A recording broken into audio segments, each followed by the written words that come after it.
Welcome to Life, Lessons, and Laughter with your host, Glenn Ambrose.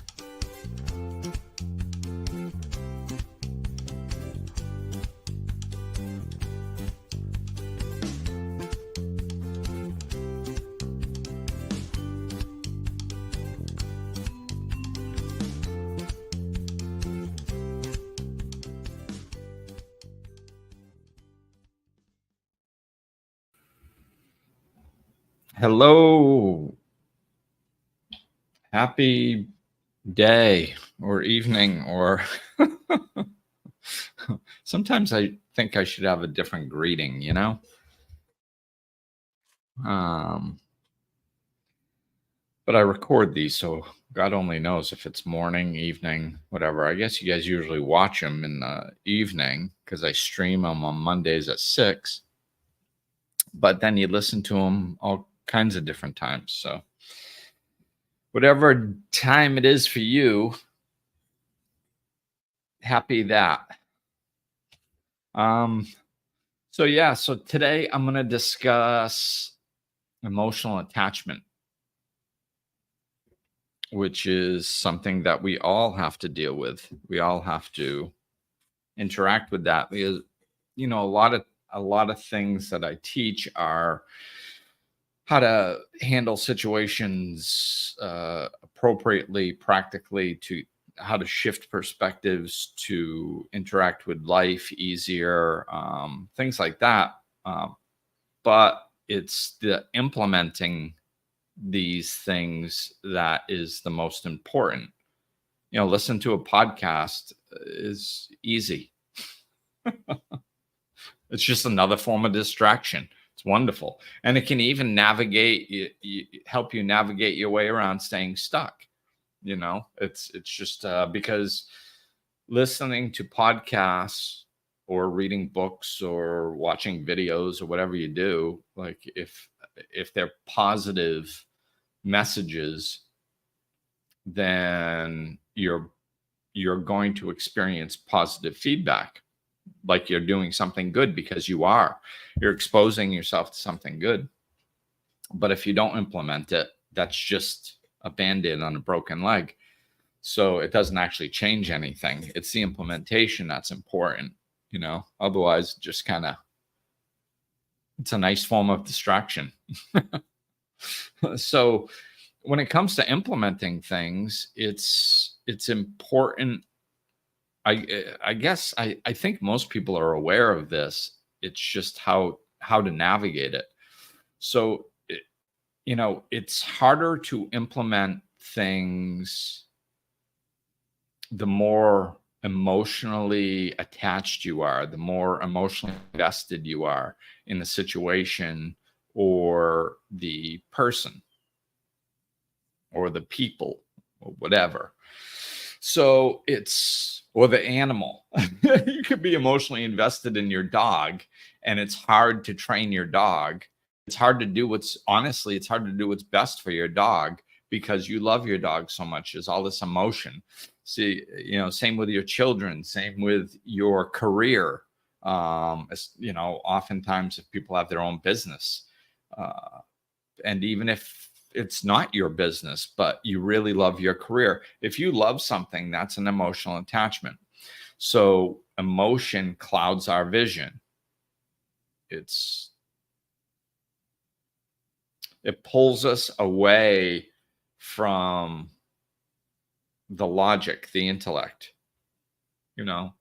That's two separate parts of us, the emotional part of us and the logic part of us. This is shown in the feminine and masculine energies. Men are more often lean in the direction of the logical thinking, where women more often lean in the direction of the emotional thinking. Now, we have the ability to do both. We all do. And emotions are a wonderful thing. Can you imagine going through life without love? That's, feeling love or feeling the ups and downs of things, I mean, it's a beautiful thing. So our our emotions are wonderful. They give us warnings, and you know, they give us warnings if so I just got this hen outside my window, and I'm deciding whether I need to go shoo away or if it's going to be quiet. It's distracting me. So yeah, emotions are very valuable. They're wonderful. They really bring enjoyment into life. Enjoyment is feeling emotion. Like, how would you know you're enjoying something if you didn't feel good inside? Right? So, like, emotion kind of brings life to our life. It brings feeling and into our life, and in a lot of ways, it really makes it worth it.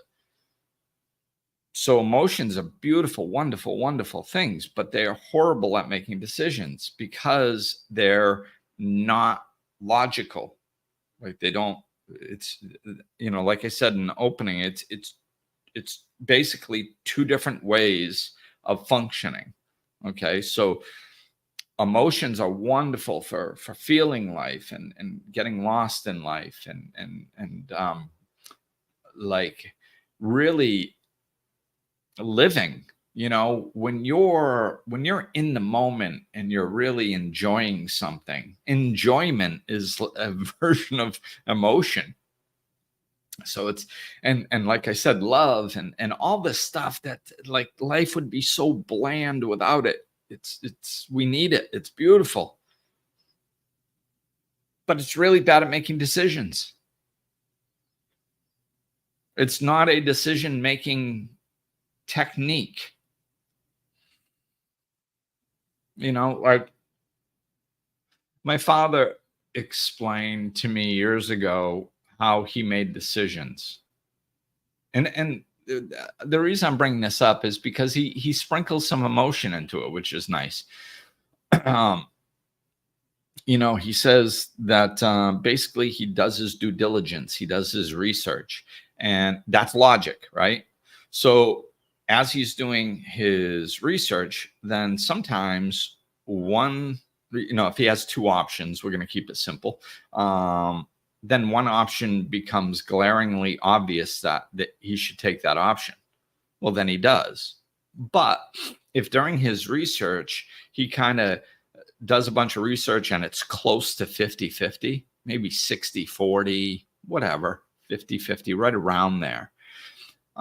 Then what he does is he throws an emotion in a particular way. It's, in this particular situation, when you're making a decision like that, if it's really close after you do your research, then it's like, well, what do I want? What do I just want? What do I prefer? What feels right? What feels better? What seems right?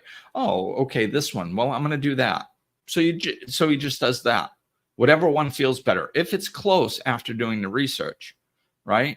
Because his theory is like, no regrets. You make the best decision you can with the information you have at that moment, and you live with it. There's no sense in regretting anything. So like, if, like, let's say it's close to 50-50 and you make the wrong choice, well, so what? You might experience a small amount of negative feedback, but you did most of the research. It's not going to be all bad, right? So that's one way to bring in a little bit of emotion. But it's mainly making decisions based on your logic, and that is where this podcast is going to go. Basically, let me mute my phone here. So when I'm talking specifically about emotional attachment, so most situations this is not that difficult to do, right? Yeah. Sometimes it still is, but we have to use our logic. It gets more difficult when we're emotionally attached to someone or something. So what basically the answer here is, and I'll expand on it, but basically the answer is, this is what I kind of consider a spiritual law. Dynamics are dynamics. Okay. They don't change based on the circumstance. They don't change. Dynamics don't change. Spiritual law doesn't change. It's just a law. It's just the way things work. Okay. So that doesn't change based on your circumstance. So how we bring that into this conversation is, the best way is to disconnect yourself from that emotional attachment. You can do that by pretending a friend of yours came up and asked you the same problem and said, "Hey, how would you deal with this?" Well, if you're talking about other people, not you and yourself, that's a good way to detach from the emotions and look at it more factually, because you're not emotionally invested in your friend's life. Yeah, well, you know what I mean. Not as emotionally invested. Usually we can give advice to our friends a lot better than we can give advice to ourselves. Why? Because we're emotionally attached. That's why. So, pretending it's somebody else, or, somehow we have to get rid of this emotional attachment. And sometimes it's difficult. A lot of times talking it out with people is helpful. Getting that outside perspective. This is a lot of what I do as a life coach. I help people to see things clearly because I'm not emotionally invested in their life. I mean, of course, I desire their life to go well, but I don't have a bunch of emotions swirling around it, so I can see it clearly. This is what we need to do. Because if we allow our emotions to guide our decision making or how we handle things, it's not going to go well. There's countless examples of this. Like, a lot of times parents parent from guilt. You can't parent from guilt, because that affects your decision making capabilities. That's emotional. So what happens is, if you have guilt inside of you that about your parenting, and you allow that to come into your parenting skills, the kids are going to ask for something, and you're going to logically, intellectually understand that your answer should be no. And then the guilt is going to come up and trigger your emotions. And then the emotions are going to say things like, well, maybe this time, really they have been through rough times. So, yeah, this time we'll just say yes. And what you're doing is you're setting them up. So you're setting them up for failure. If the answer is supposed to be no, and you change it to a yes because of your emotions, it's going to cause problems. I had to, like, one of the ways that I navigated this, and I know I've told this story before, but I don't know if I've told it in this particular way. It's the way I navigated it is, like, when I grew up, my father was very structured.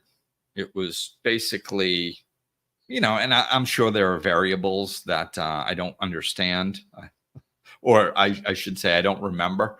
I was a kid.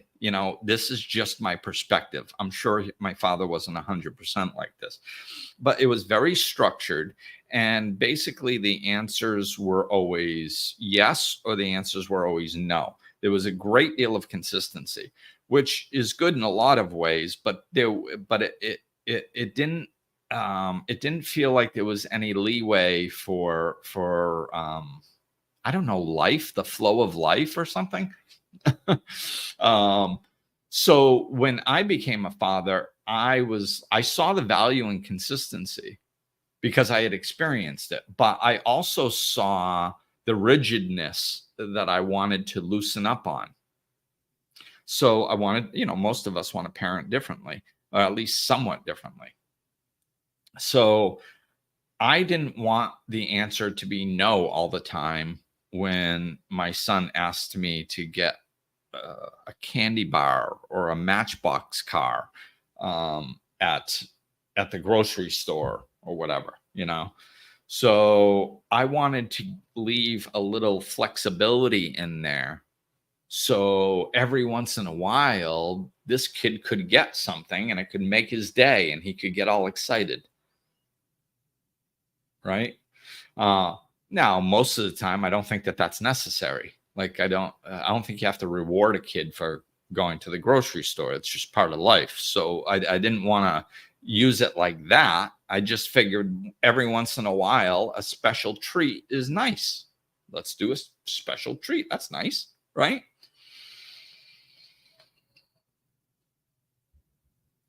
So that was my intention. So I'm like, okay, how am I going to do this?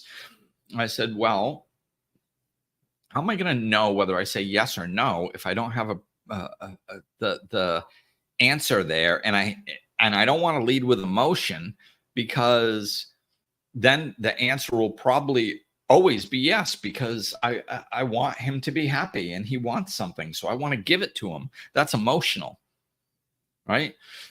So I was like, okay, well, I'll center myself. I'll just center myself and I'll just think about it for a moment and I'll make a conscious choice.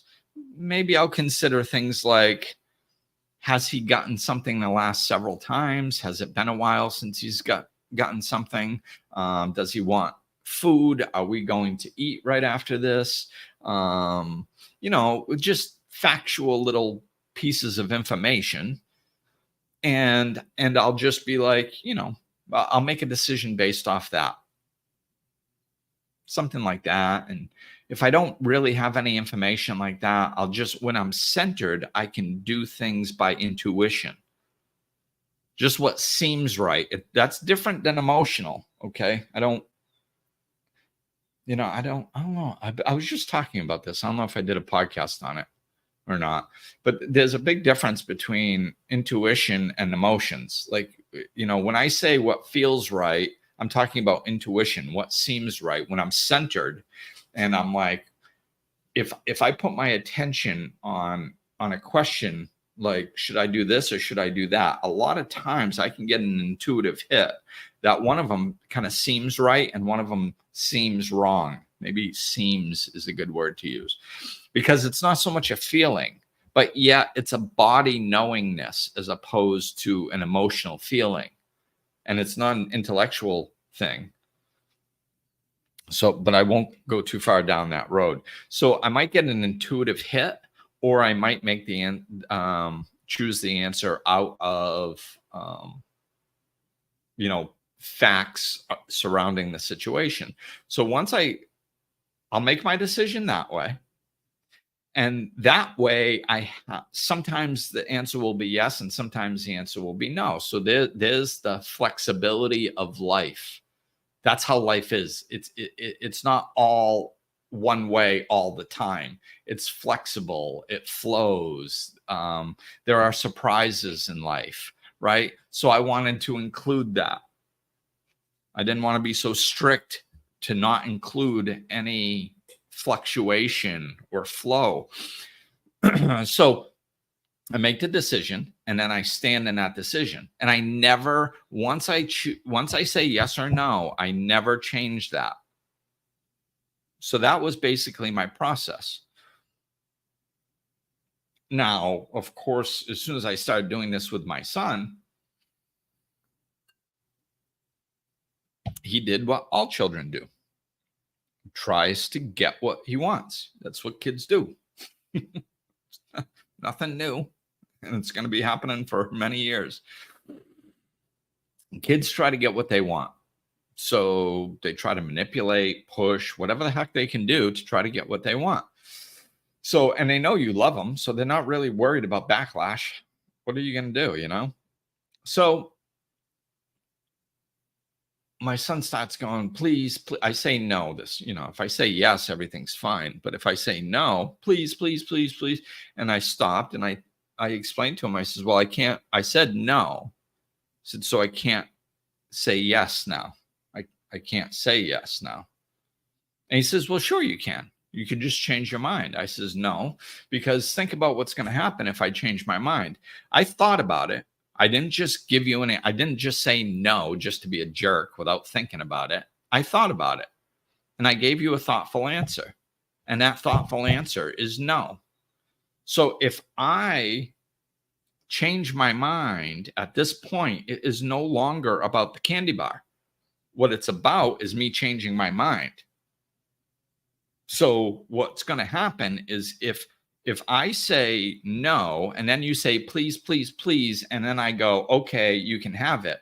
What that means is I'm teaching you to push me. I'm teaching you to ignore my no and keep pleading. And if you do that, you will get what you want. And what that does is that sets me up for the next 15 years or 60 years of you going, please, please, can I, please, please, no, please, can I, please, no, please. Like, and I'm not going through that for the next 15 years. It's not going to happen. So once I give you my answer, now it's about me keeping my word. It's not about the candy bar anymore. It's just about you understanding that when I say something, I mean what I say. And it's the answer is not going to change no matter how much pleading you do. You know, and he was young and he understood it. Now he tried pleading a few times here and there, but very little. Very little. And in fact, you know, when we're in the store with other kids, his friends, they would be like, you know, please, can we please, please? And I'd be like, I'd think about it. I'd say no. And they'd go, please, please. And my son would be like, don't even bother. He's not going to change his mind. Once he says no, the answer is no. And the kids were like, what? Like, what? What do you mean? This is what you do. You keep pleading. And then they change their mind. Not with my dad, you know. So it was cool. But do you see how that's logical? Like you have to be in control of yourself and you have to think this stuff through to be able to implement that. If I just allowed my emotions to control the situation, there would be no logic to it. And I would cave. Why? Because I love my son. There was times when like, you know, it kind of seemed like he really wanted something more than normal. But I was like, it's not about that. He's going to live whether he gets this or whether he doesn't get this. And yeah, he's a little bit let down. It's okay. He's going to have to learn to get let down in life. He's not just going to get handed everything that he wants. It's okay. He'll survive. You know, that's logical thinking. That's not, oh my God, he feels bad. Oh, then, well, I better give it to him. That's emotional thinking. And that is not a good way to raise children. It's not a good way to do anything. It's not a good way to have a relationship with a partner. It's not a good way to treat your parents. It's not a good way to do anything. We have to live consciously. It's about consciously choosing what you want to do with logical reasons and then doing it. Not just letting your emotions sway you around. You know, like I said, emotions have their place, but it's not in decision making. It's not in deciding what to do in life situations. So you have to disconnect that emotion, pull back, use your logical thinking. No matter what it takes to do that, talk it out with a friend, or, you know, and pay attention to people you're talking it out with. That's the other thing, you know, like, especially when you're first learning this, it's like our emotions are so powerful. We want to say yes, or we, you know, like, let's say, you know, we'll use a case like enabling, right? That's more for adult children, or sometimes even parents, or friends of ours, or a person that we're in a relationship with or something. We know they want something. And there's our emotions want to give it to them just because we care about them and we know that they want it. So if you're looking for any excuse to try to say yes, that ain't going to work. That's still being driven by your emotions. So if you go to your friends and you go, well, I'll talk to 3 friends about it, and you talk to 3 friends and 2 of them say, oh yes, it's not a big deal, just give it to them.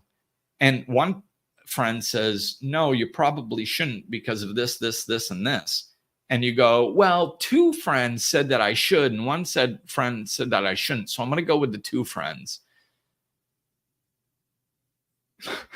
No, you're missing the point. This isn't a poll. So what you want to do is you want to pay attention to what you can tell what's driving other people if you pay attention. So if you're paying attention and there isn't like I said, if the answer is supposed to be logically no, but emotionally it's yes, and you pay attention, and those 2 people talking that told you to say yes aren't giving any really good reasons. Well, yeah, why not? What the heck? That's not a reason. Every once in a while, you kind of have to just give in. That's not a reason. There's no logic behind that. They're a kid. That's it's emotion. There's no logical thinking there. There's no reasoning. There's no there's nothing. They're not actually, they're just letting their emotions control their answer, because it's easier to say, yeah, just give in, than to try to talk to you about why it's not good. And maybe they don't feel like getting into that conversation. Maybe they're incapable of that conversation. Sometimes you can also look at how they do things. That's a nice way to figure out who to ask.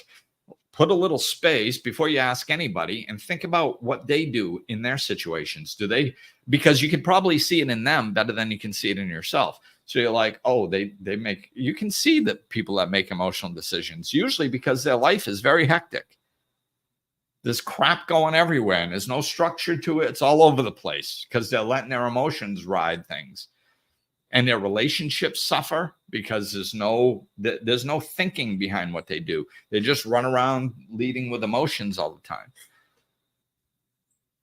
This is the same thing this is why it applies to everything. I know I've been talking about kids, but it applies to adult relationships. This is where people pleasing comes from. People that are people pleasers just lead by emotion. Martyrs. This is some of the most, usually in relationships, people pleasing, martyrdom, those are 2 of the most common problems in relationships. And victim, all that stuff. The problem here is that most people pay attention to the people who take advantage of that. And this is why we're slow in solving these issues. You can't. How many times have you heard the word narcissist in the last 10 years or 5 years? I bet a lot. How many times have you heard narcissist in the previous 40 years? Very little. It's fashionable right now. Everybody loves to point the finger out. Oh, don't blame the victim. Don't blame the victim. We're all caught up on that. I'm not blaming anybody. What I'm doing is I'm trying to empower the victim. Okay? That's how we get rid of victims, by empowering them. We do not get rid of victims by pointing the finger at jerks who mistreat people. Why? Because that doesn't change them. If they're a narcissist and you're running around going, oh, look at the narcissist, look at the narcissist, they're still going to be running around doing it, being narcissistic to people. Want to know why? Because they're narcissists. That's why. So you can recognize narcissists and point them out and learn all about them all day long. And you know what? It's not going to change your life at all. until you empower yourself. When you empower yourself, now don't get me wrong, you can learn about them a little bit, like, some of the tip-offs, I guess. But that's very, very little. And you don't even need to do that. You don't even need to, factually, you don't need to learn anything about a narcissist or any other type of perpetrator type energy. You don't have to learn to pick it out. You don't have to learn how it works. You don't have to read 14 books on gaslighting. You don't have to do any of that. You can be completely unaware of all the dysfunctional perpetrator energies, and you can still not fall into it. You want to know how? All you got to do is empower yourself. Empower yourself and love yourself. Then when somebody comes along and mistreats you in any way, shape, or form, you're going to be like, no. And then they'll go away and they'll go find another victim. That's just self-love. You don't have to be aware. I don't go wondering, like, when I'm talking to somebody, I'm not trying to figure them out. Oh, I go on a date and somebody says something. I'm not like, oh, is this a narcissist? Are they gaslighting me? Are they this? Are they that? No, I'm just like, I don't like the way I was treated. I'm not going to see them again. That's all. I don't care what their flavor of dysfunction is. Right? So empower yourself. That's what prevents all this poor behavior. So back to what I was saying, like, everybody is focused on, oh my God, the narcissist and the gaslighter and the this and the that. It's like, yeah, know what the other side of those are? Victims, martyr. What was the other one I was saying when I started all this? Whatever. You guys remember, I'm sure. So that's the other side. Like, you can't have a narcissist without a victim. Otherwise there is no relationship there, right? So this is why it's important to, when you're looking, when you're dating, this is a good example of it. Like, when you're dating, if your driving factor when you're dating is that you really want to be in a relationship, you're screwed. Okay. And the reason why is because that is going to emotionally affect how you make decisions. This is why you need to be okay being alone, not because you have to end up alone, just because it pulls the emotion out of your decision making. If you need somebody in your life to feel whole, you are going to make poor decisions. Because what that does is that's an emotion. That's like, oh, I need somebody. I need somebody. I need somebody to fulfill me. I need somebody in my life, or else I can't be happy. I need somebody. Oh, okay. So that's driving your decisions. And then you go out to dinner with this guy, and this guy starts yelling at the waitress for no apparent reason. And you go, maybe he had a bad day. Right? You make excuses for him. Why? Because you want this relationship to work, because you need to be in a relationship. That's why. So you use that emotion to make the decision about the situation. Then you're at home and he throws a glass into the wall and shatters it all over the place. And you're like, well, his boss really has been on his ass lately, and you make an excuse for him. And then he starts screaming at you and you make an excuse. Then he hits you and then you make an excuse. Like, this is, of course, that's an extreme example, but people wonder how they end up in relationships that are not good. This is how, by allowing emotions to make your decisions.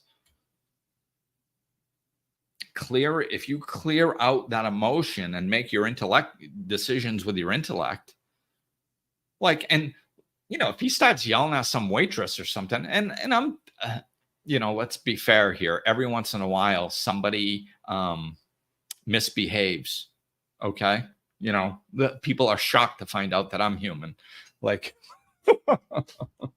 not really. It's just, if I don't behave like some spiritual freaking guru floating above a pillow all day, then they think that, oh my God, Glenn's not who I thought he was. Like, oh no, I'm human.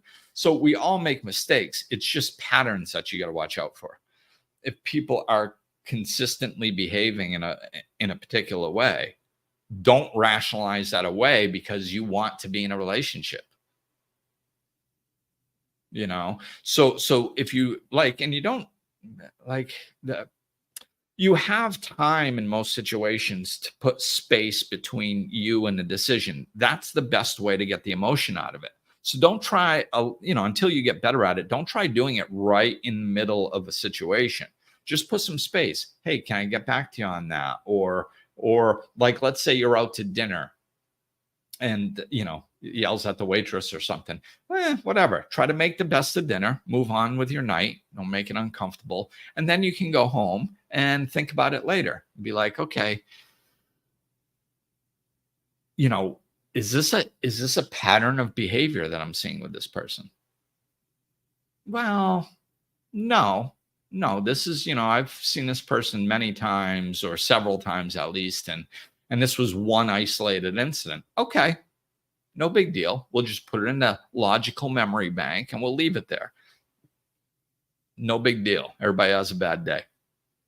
And then, but you've got it there. And then the next time something happens, you go, oh, wait, well, that's two. And it increased in severity a little bit.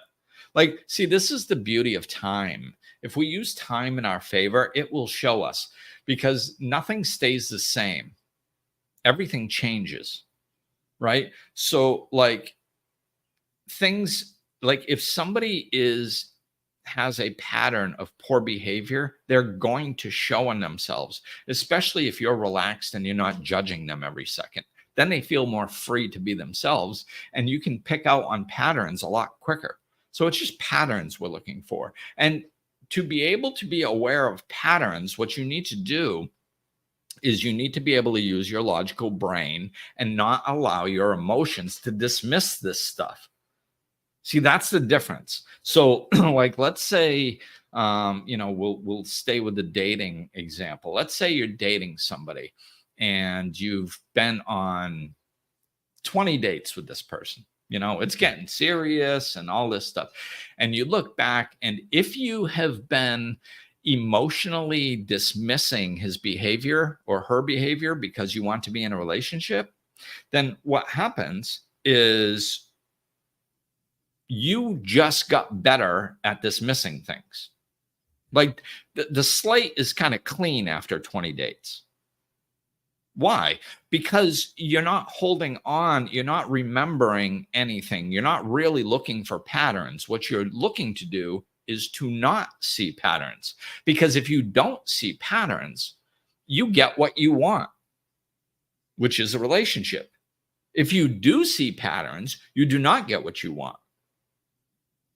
So after 20 dates, if this person has behaved poorly 5 times, it seems like they haven't really misbehaved at all. Not really, because you rationalized each one of them away as they happened. So you might kind of look, and then you look at them. I swear to God, this is how the brain works. Like if you just stop for a moment, even if you've rationalized them away and you really engage your intellectual brain for a moment and you really get out of that emotion for a moment, you'll see the pattern even then. You'll be like, well, he did, you stop and do a check with yourself and you're like, well, wow, it seems like things are going well. Let's see, we've been out about 20 times or something. And, like, how's his behavior been? Well, he did do that one thing. Yeah, but he was having a bad day. And, well, let's just look at it logically. Well, he did do that too. But yeah, but come on. I mean, that was with his ex-wife. So, I mean, really. And then he did that too. And it's almost, if you just engage your intellect, then you really have to lie to yourself to not see the patterns. Even if you've been like rationalizing it away for all 20 dates. As soon as you engage your logic it's hard to not see patterns, even if you've dismissed them in the past. I mean, you still can. It just depends on how attached you are to making this relationship work, and how honest you are, how capable of being honest with yourself you are. You know, if you're used to living on emotion and rationalizing things away, you'll look at with 20 dates, he could have misbehaved 15 of them, and you'll rationalize that away. I mean, people do it all the time. So it is possible. It's just, even if you rationalize stuff consistently, then if you engage that logic, you'll probably see a pattern, right? But if you don't depend on your emotion to make decisions, well, then you can see it all the way. Like you probably wouldn't even have gotten to 20 dates if he was misbehaving or she was misbehaving consistently, because the patterns would be so glaringly obvious after, like, 2 out of 5, 3 out of 10, it's a pattern,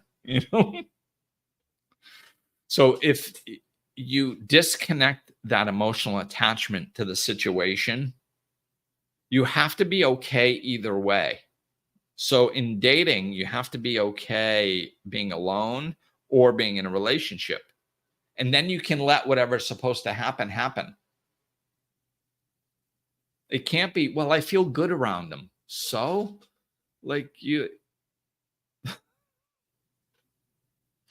that can't be the sole reason for making decisions. Because usually that's vibratory. It's a vibrational rate that you're accustomed to. Like, it reminds you of home a lot of times. This isn't the only thing, but a lot of times when you're comfortable around somebody, it's because it reminds you of home and like how it was growing up, to some way, shape, or form, right? And it's not necessarily good or bad. Everybody's home life has good and bad in it, right? Even if you only remember the good, there was some bad there too, and maybe you're blocking it out. But everybody's childhood has good and bad to it. So when you feel comfortable around somebody, a lot of times is because vibrationally they remind you of the vibration you were exposed to consistently or somewhat consistently as a child. A lot of times that's the intangible that we have to watch out for. And one of the best examples I've seen of this is I have seen people who have been raised in alcoholic homes, and they swore they would never marry an alcoholic. And then they started dating somebody, and this person either barely drank or didn't drink, but they weren't an alcoholic in any way, right? And then what happened is, like, 10 years later in their relationship, this person started drinking and became an alcoholic. And they were like, are you freaking kidding me? How could this have happened to me? My whole number one rule in dating somebody, number one, was to not marry an alcoholic, and I ended up marrying one. How could that have happened? It was because there was a part of them, even though the alcoholism may have not been activated or active at that part at that time when you were dating them initially, it was vibrating in them. They had it in them. It's just the environment wasn't right yet. And then all of a sudden, 10 years later, maybe stress starts getting to them and it triggers their alcoholism, and they're off and running. Right. And these people are like, what the hell? I did everything that I could to make sure that I wasn't with somebody that had a drinking problem. It's like, yes, but on a vibrational rate, something in them resonated with something that you were familiar with. And in this particular case, it was the alcoholic vibration. Now, don't worry about that. That doesn't happen that often.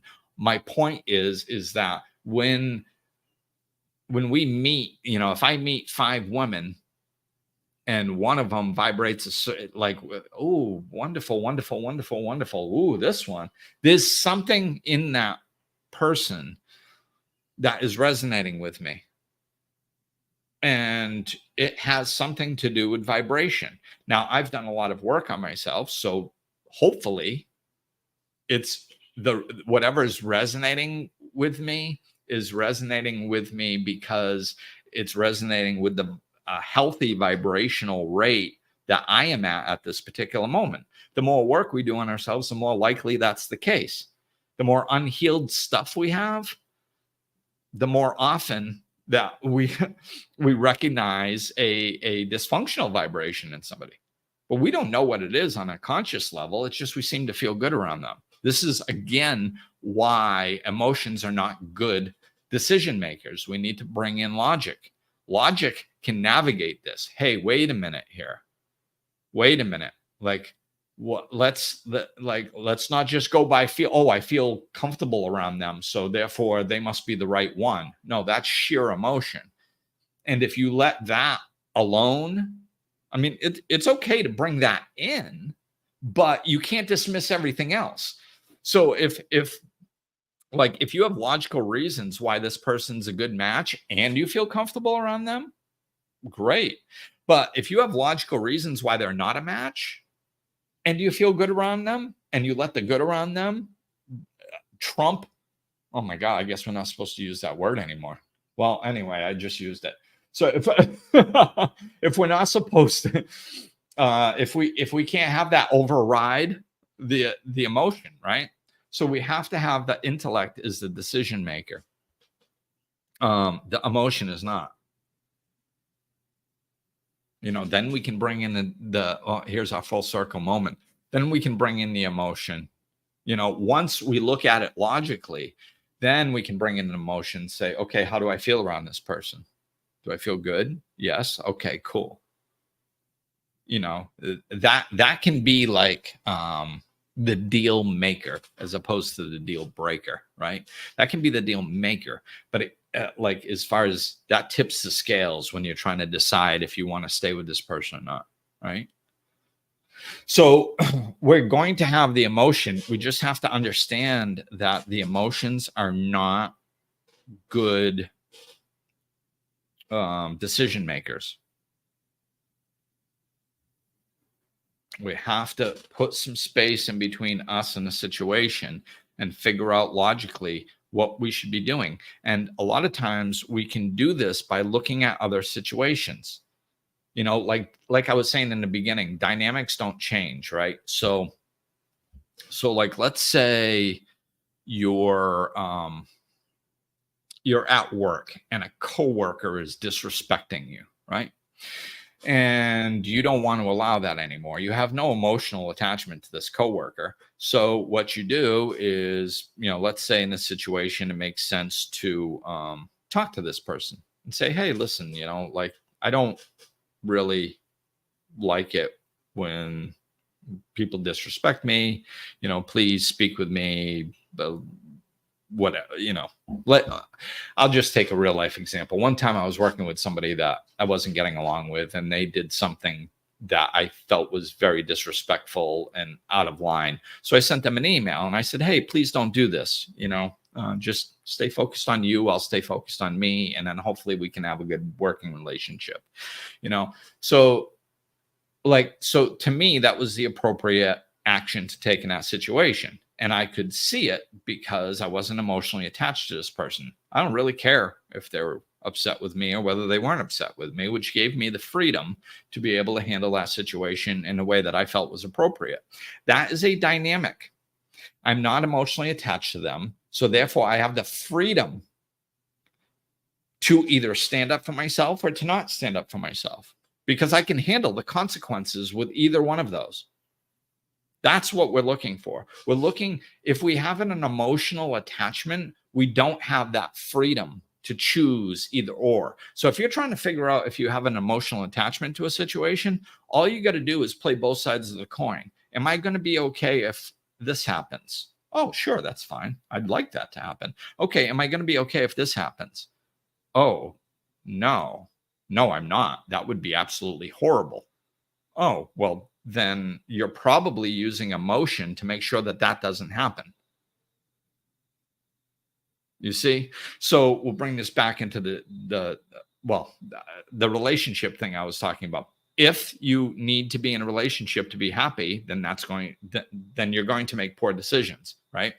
In parenting, if you're not okay with your child being upset with you, you're going to make poor decisions. Why? Because your emotions are going to drive things to make sure that doesn't happen.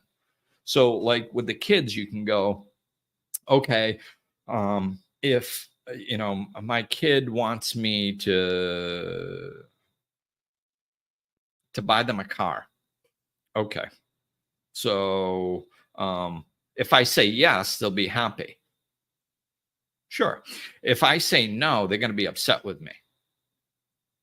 Okay. Can you handle that? You got to make peace with that. Because if you don't, it's going to push you towards buying a car for them. And, I just used a car, but it can be anything. It can be a toy. It can be a candy bar. It can be a PlayStation. It can be whatever the heck you want it to be. It can be that. Okay. If you were trying to make sure your child never gets upset with you, you're screwed, because they're going to manipulate you. They're going to say and do whatever it takes so they can get what they want. That's what people do, especially kids. So this is a way to navigate this. Make peace with both sides, and then you can be sure that your emotions aren't driving you into a direction, or pretty sure. You still got to use your intellect, but that is a good way to keep yourself grounded when you're making decisions. Just go like, if I say no to my son, he might get upset with me. Yeah, well, if he gets upset with me, that happens. People get upset with one another. They disagree with each other. It doesn't mean that he doesn't love me. It doesn't mean that we can't work through it. And if he wants to get all angry with me and stomp around for the next 2 years, okay. I mean, I can't control that. I'm not going to say yes to avoid that. I wouldn't like it, but I can handle it. I went through a situation like this with my son. When he got older, we got into a big blowout, the biggest blowout we ever had. And he was pissed at me for months. And I had to be like, okay, all right. So you're upset with me. I get it. You want to stay upset with me? Okay. You're going to stay upset with me forever? I don't know. That's his choice. Like, all I can do is like, I apologized for my part in it, and then I moved on. That was all I can do. Now, if he wants to drag that around and he dragged it around for months, but he eventually let it go, which they will, especially if you're, if you give them what they want for 40 years and then all of a sudden say no, yeah, they're probably going to be pissed longer. So don't train them to do that, because that's what it is. You train them. You train them by caving and giving them what they want out of emotions. And then now all of a sudden you can't give them what they want, and they can't understand why. That's how you got here. Well, that's going to do it for this one. So yeah, make sure you can make peace with both possibilities, both sides of the coin, and then you're less likely to have the emotion pulling you. But it's do whatever it takes to get some space in between you and it, whatever decision that you have to make, and then you can be logical and think clearly. If you're invested in one thing turning out, I even do this with the land project I'm working on. It's not that I did it perfectly. I thought I was unattached to one piece of land, but there was an aspect of it that really seemed good, and I just kept trying to make it happen. And after a while, I was like, oh my God, like there's too many problems here, and you keep trying to make it happen. And then I pulled back, and even though I thought I was unattached, I saw that I was attached. So I made the adjustment then. As soon as I saw that I was attached to that land, I went, oh, okay, yeah, I am attached, because this just isn't working, and I'm trying to make it work anyway. So, okay, so I detached and started looking at other land and found a better piece at a better price, right? So it's not that we're going to do it perfectly. It's just, if we're honest with ourselves, even if we make a mistake like that one, I didn't realize I was attached. I was trying not to be attached, but somewhere in the process, I ended up getting attached. That's okay. It's not a problem. It's just when you're seeing when it shows itself. Once I finally recognized, oh, I am attached, then I made the adjustment. That's life, you know? So don't be too hard on yourself. Just be strict and honest with yourself, but don't beat yourself up if you made a mistake. So I think that will do it. All right. Peace, everybody.